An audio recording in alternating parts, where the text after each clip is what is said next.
Hi, and welcome back to Reclamation Radio. I am Dr. Kelly Brogan.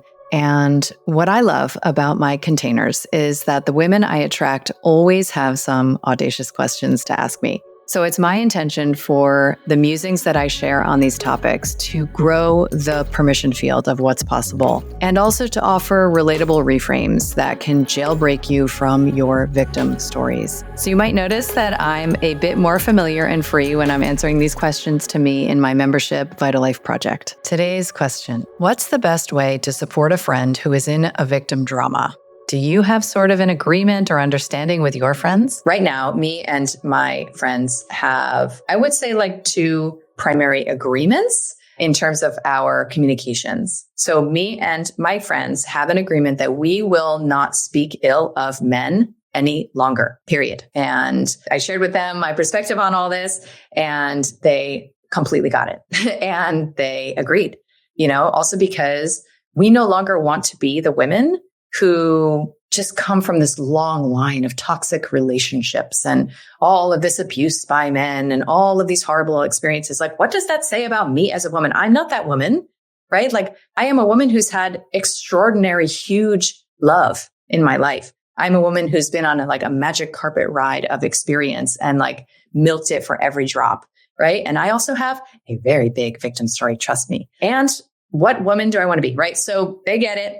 That's our agreement. And we'll kind of tease each other if we're moving into that space. Or I'll say something that I want to share and I'll be like, hold on a minute, let me try again. So that's a big thing with us. It's hold on a minute, let me try again. I'm going to say that a different way.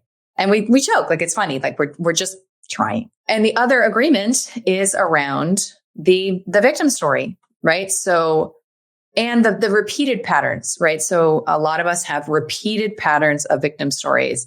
And, the other day I got long messages from my friend about a pattern that she's struggling with in her life, that she's been struggling with as long as I've known her, which is many years. And I reflected to her, I said, you know what I'm feeling as I am listening to you. Now, some of my friends need consent, meaning some of my friends want me to say, hey, can I share with you my feedback? Can I share with you what I'm feeling? I don't need that at all. In fact, quite the opposite. Some of my friends need that. So you'll want to sort of know your friends and know which ones want to be asked before you give feedback and which ones are sort of hey, bring it on. So whatever, I brought it on in this dynamic and I said, hey, can I tell you, or I didn't say, I said, let me tell you what I'm feeling. I'm feeling that you are really loving this story of your difficult childhood because I know all the details and you're telling me again as if I didn't know. And it must be because you really love this story. It's the erotic caress of your attention on your horrible childhood story. And there is a time where validating the part of you that never got to speak, never got to feel seen, heard, or recognized in all of that trauma is super important. But when we are doing it without a framework of this is what I'm doing right now, like often if I need to just vent and I need to feel somebody on my side, which is not infrequent, I'll say, hey, can you get me right now? Right.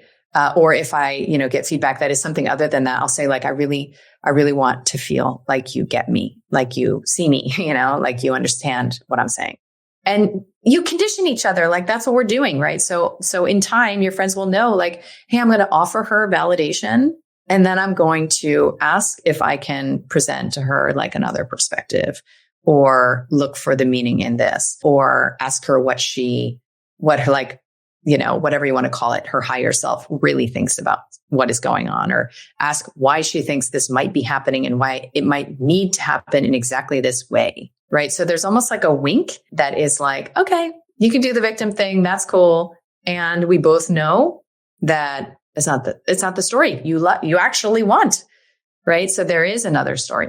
So I think these kinds of meta conversations between friends are so important, because then we can show up for each other in exactly the way that our caregivers did not show up, could not have shown up, and will not just show up for us. We get to have these healing experiences of just the right ingredients that allow us to feel support and love, because those ingredients are going to be different. And I, for one, am done with the sister woundology contract that says we are just here to complain about our powerlessness. With that. And it takes practice to move beyond it. So that's what you can do together is practice that. So people love to ask me questions, and I love to ask questions of others because inquiry is play. But some of my interviews and answers are too hot to handle for Reclamation Radio. So in my membership Vital Life project, I have created a private podcast that gets delivered to wherever you listen to podcasts, where I answer your questions that arise because of my provocative subject matter. And I also share interviews that might otherwise be censored that I call the Sovereignty Series. So you'll get access to these private podcasts and a private chat by joining my membership Vital Life project. I'll see you in there.